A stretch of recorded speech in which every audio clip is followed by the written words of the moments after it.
At a crowded train station in a big city, there lived a beggar who wandered the streets to survive. He made a living by walking through the train carriages, asking for money from passing passengers. His life was a monotonous cycle, waking up early, heading to the station, and begging for change to get by each day. One day, as usual, he boarded a train to beg for money when he suddenly noticed a tall, well-dressed man in a neat suit. A thought popped into his head: this man must be wealthy.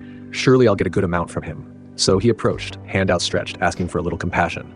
But to his surprise, the man didn't reach for his wallet. Instead, he asked, "Is begging all you know how to do? Have you ever tried giving something to others?" The beggar, caught off guard, replied, "I have nothing to give. How can someone like me give anything to anyone?" The man looked at him and said, "If you cannot give, then you have no right to expect others to give to you either." With that, he boarded the train and left. That sentence echoed endlessly in the beggar's mind, planting a seed of thought that even he didn't fully understand. But he knew one thing: from that moment on, he couldn't continue living the same way. Though he left the station and returned to his usual corner, the beggar's mind was no longer the same. The stranger's words kept ringing in his ears, impossible to forget. He began to reflect seriously. Why do I keep begging and remain poor? Is it because I only know how to receive and not give? A simple question, but it kept him tossing and turning through the night. He was a beggar with nothing in his hands, no money, no status, no possessions. So what could he possibly give? In the days that followed, he didn't rush to board the train and beg as usual. Instead, he sat quietly in a corner of the station, lost in deep thought. 2 days passed with no clear answer.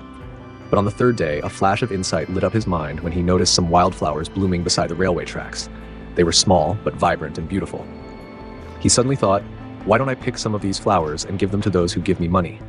I may not have anything valuable, but at the very least, I can offer a smile, a little joy through these flowers. From then on, he began picking wildflowers and bringing them with him whenever he went to ask for money. Each time someone gave him a coin, he would offer them a small flower in return. At first, people were surprised, but soon they all smiled and accepted the gift. A simple act, yet it made him feel like he was no longer just a beggar, but someone who could give something too. And from that moment, something miraculous began.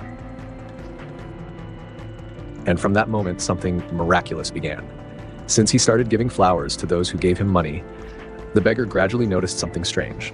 More and more people were willing to help him. Those simple but meaningful flowers created a connection between him and the passers-by. People no longer saw him as a pitiful beggar, but as someone who brought a little joy into their day. He realized that the more flowers he gave, the more money he received. Some even came back just to receive another little flower. From those wildflowers by the tracks, he had found his own way to give, even when he had nothing of value. Gradually, the flowers became the product he exchanged, and he no longer felt like a beggar. One day, while begging as usual, he unexpectedly met the tall, well-dressed man from that past train ride. Overjoyed, he approached and said, "Today I can give you something. These flowers. Thank you for your words that day. They changed my life." The man smiled, handed him some money, accepted the flower, and replied, "You are no longer a beggar. You are a businessman now." The words "you are a businessman now" lit up something inside the beggar's mind. For the first time in his life, he saw himself in a new light. Not as a poor man with an outstretched hand, but as someone who created value and was being fairly rewarded for it. He realized that people hadn't simply given him money out of pity, but were paying for the flowers, for the little joy he had shared. That feeling filled him with excitement. As soon as he got off the train, he looked up at the sky and shouted, "I'm not a beggar, I'm a businessman. I too can become wealthy." People around him were surprised. Some thought he was mad, but inside he was filled with faith. From that day on, he disappeared from the train station. No one saw him sitting and begging anymore. 6 months later, at the very same station, a well-dressed gentleman in a suit appeared. It was none other than the beggar from before. He happened to meet the man who once gave him advice and, with a confident smile, said, "I now own a flower business. From those very first flowers, I built my career." It all started with a change in mindset. The well-dressed man from the past was stunned to learn that the person before him was the same beggar who had once handed him a tiny flower. He couldn't hide his amazement and asked, "How did you manage to change so much?" The businessman smiled and answered, "It was all thanks to our 2 encounters. The first time, you taught me that to receive, one must first know how to give. That's a natural law of life. The second time, you helped me realize that I was no longer a beggar, but someone who creates value." He shared that people gave him money not out of sympathy, but because they were buying the flowers, a spiritual gift he offered from the heart. He saved the money he earned, invested in more flowers, and gradually expanded his business. Thanks to the demand and people's love for flowers, he eventually became a successful entrepreneur. His story is clear proof that by simply changing your mindset, your life will follow. No one is born small. It's our thinking that makes us feel small. If we dare to think big, to believe in our worth, then even starting from nothing, we can still reach success and happiness. The story of the former beggar is not just about a changed destiny, but a profound lesson about the power of mindset and self-respect. The tall man didn't give him money, but he gave him something far more valuable, a way of thinking, the principle of giving and receiving in life. That seemingly simple idea turned out to be the key that changed the beggar's life. When he learned to give, even if it was just a small roadside flower, he stepped out of the shadow of being just a receiver and became someone of value, someone who could bring beauty to others. And that shift in thinking opened the door to success. This story inspires us. If you always see yourself as small, you'll live within limits. But if you dare to change your thinking to believe that you deserve something greater, you'll find your path upward.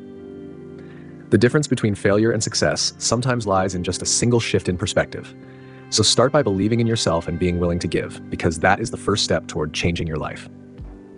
The story of the beggar's journey to becoming a successful businessman leaves us with a priceless lesson. Success begins with a change in mindset.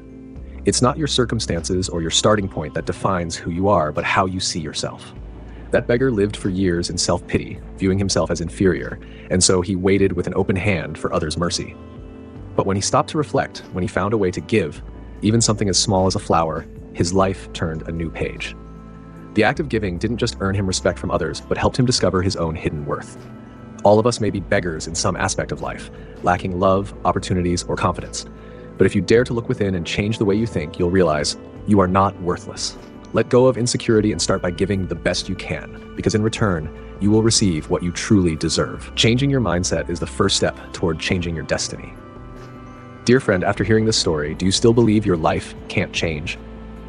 The beggar in the story had nothing but poverty and shame, but a single shift in thinking helped him rewrite his fate. No one is born knowing they will succeed, but everyone has the power to choose how they think and act. If you keep thinking small, you'll live in a small world. But if you dare to think big and believe you deserve better, new doors will open. Don't wait for someone else to rescue you. Don't blame your circumstances or your past. Start with yourself. Ask, what can I give, even if it's just something small? Because sometimes a single smile, a kind gesture, or a word of encouragement can be the seed of an extraordinary journey. Just like the beggar who gave flowers, you too can plant the seeds of a radiant future. Remember, change your mindset, change your life. Success isn't out of reach if you're ready to begin right where you are.